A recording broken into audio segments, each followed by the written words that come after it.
There were only supposed to be 3 rooms in the lodge. That's what the innkeeper said. That's what the old wooden plaque by the front desk said. Room 1, Room 2, and Room 3. The place was small, halfway up a mountain, buried in fog. No Wi-Fi. No signal. No reason to stay unless you were running from something, or towards something worse. The traveler didn't care. All they wanted was silence. And that first night they got it. Mostly. Until just before dawn. They woke suddenly, heart pounding for no reason. Not a sound. Not a dream. Just unease. They walked out into the hallway, rubbing their eyes. The windows were pale with early morning mist. The hallway felt longer than before. That's when they saw it. At the end of the hall, just past room 3, was a door that wasn't there the day before. Bright red. Not faded like the others.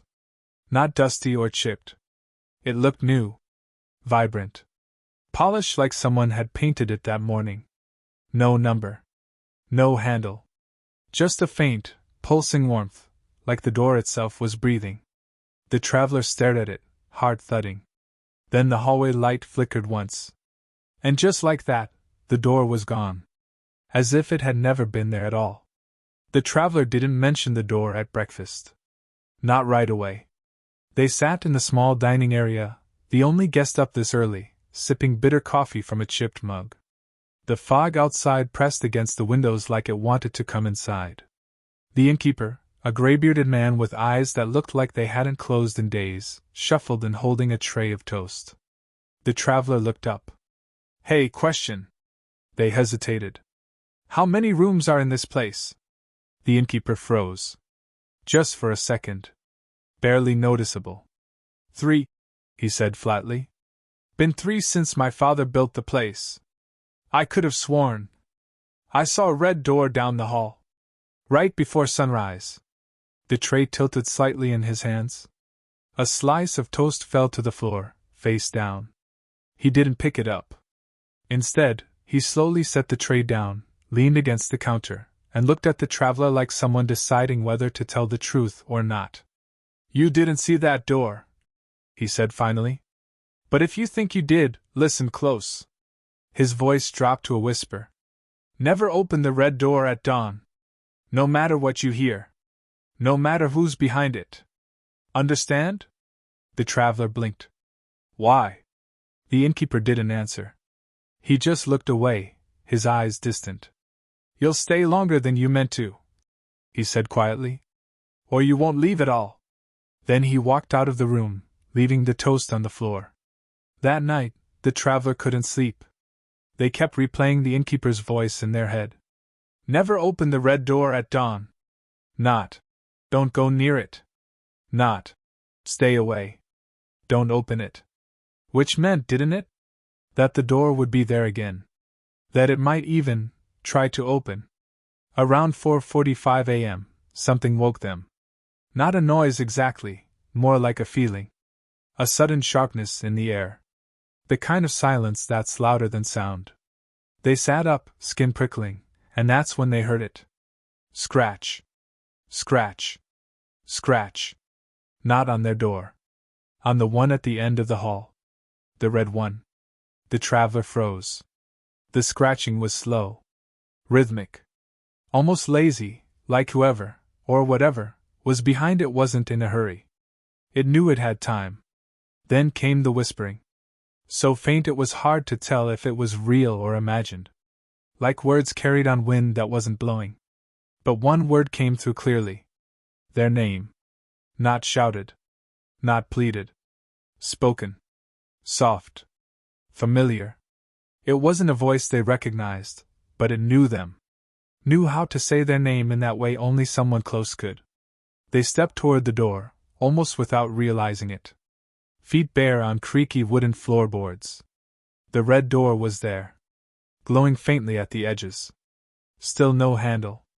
No number. But now, there was a crack. Just wide enough to see the thinnest sliver of darkness. And through it, the whisper came again, closer now. Like it was leaning through the crack, almost inside. They raised a hand toward it. Then blinked, and the door was gone. Again. The hallway was empty. But the floor under their feet? Still warm. The travelers spent most of the day pacing the grounds. They tried to brush it off, just a dream, maybe. Sleep paralysis.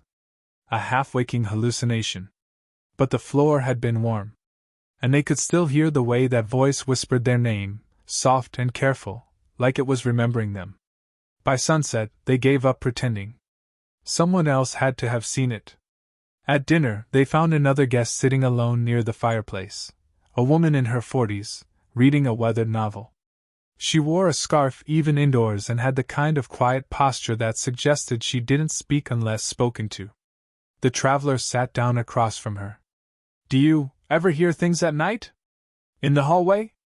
She didn't look up. Just flipped a page. "The red door," she said. The traveler blinked. "You've seen it?" She nodded, eyes still on the book. "Twice. First time, it was shut. Second time, it was opening." "What did you do?" "I turned around and went back to bed." She looked up now, eyes hollow. "Next morning it was gone. Like it never existed." The traveler leaned in. "What's behind it?" Her lips pressed into a thin line. "It's different for everyone," she said. "That's why it calls your name. It becomes what you'll answer to."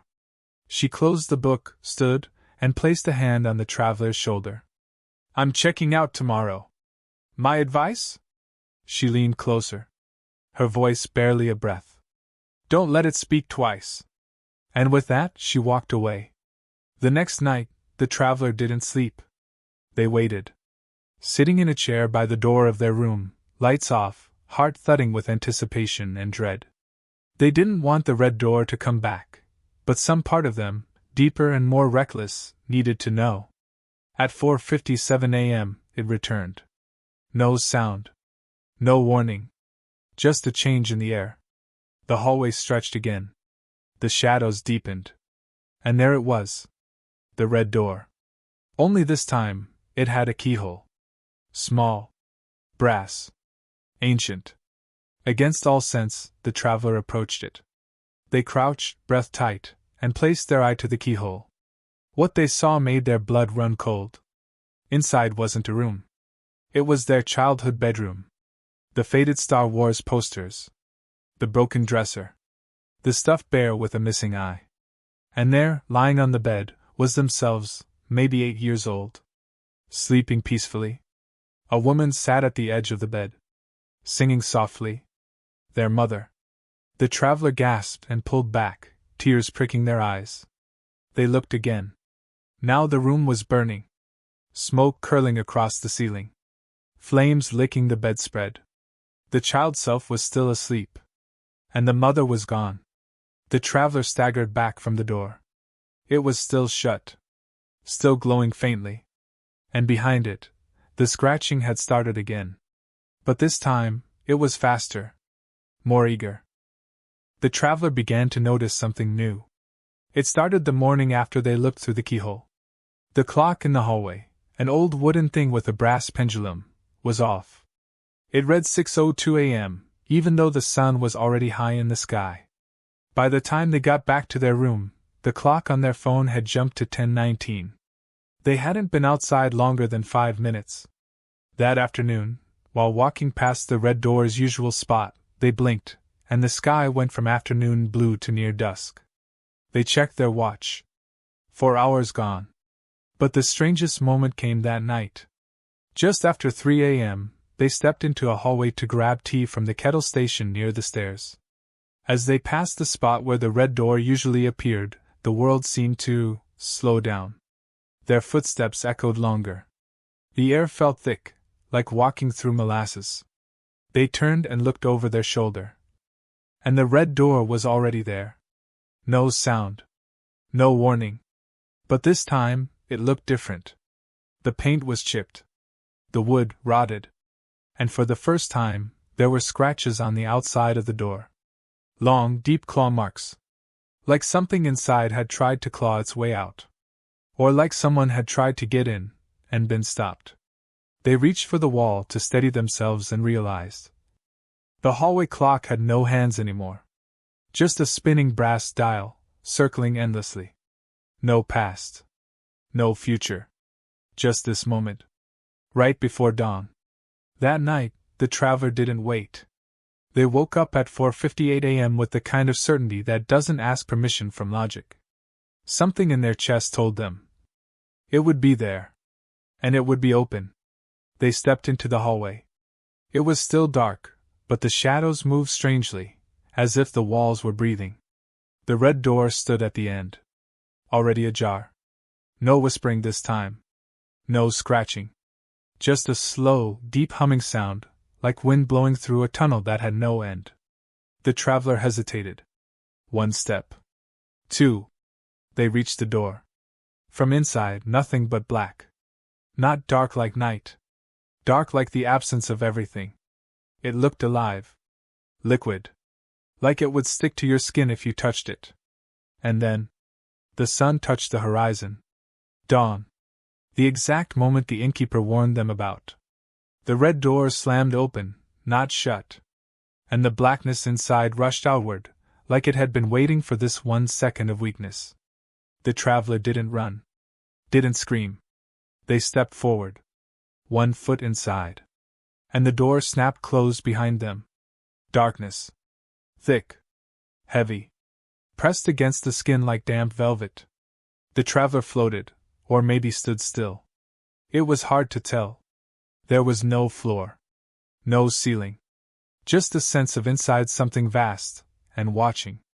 Then, slowly, a light appeared. Not bright. Faint. Flickering like candlelight behind old glass. They walked toward it, because there was nothing else to do. And as they drew closer, they realized it wasn't a light. It was a mirror. But not just any mirror, this one moved. It showed scenes. Shifting, bleeding into each other. In one, they were asleep in bed, chest rising gently. In another, they were sipping coffee by the window of the lodge. Then, they saw themselves standing outside the inn, waving to the innkeeper, laughing, packing a bag into the back of a car, driving away. Free. The traveler's heart dropped. That wasn't a memory. It was now. Someone else was inside their body, living their life, waving their hands, and wearing their face. They screamed. But there was no sound. Only the mirror vibrating gently, like it heard them, and didn't care. They slammed their fist against the glass. Again. Again. But it didn't crack. Instead, the reflection leaned in. Their own eyes, cold, distant, stared back at them. And their reflection whispered, "You shouldn't have opened the door. Time doesn't move in the dark. Not like it used to.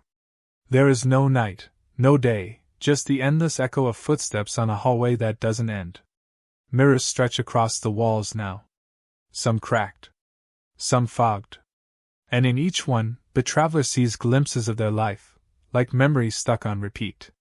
But they're no longer part of it. They're watching. Waiting. Sometimes they scream. Other times they whisper. They whisper to new guests. Because the lodge still stands. And people still check in. People who are tired. People who want quiet. People who don't believe in rules like, never open the red door at dawn. And every once in a while, the red door appears again. To someone new. A fresh traveler wakes just before sunrise, rubs their eyes, and steps into the hallway. They see the red door. They hear a voice from behind it. Soft. Familiar. Gentle. A whisper through wood. It says their name. And they listen. Just like the last one did.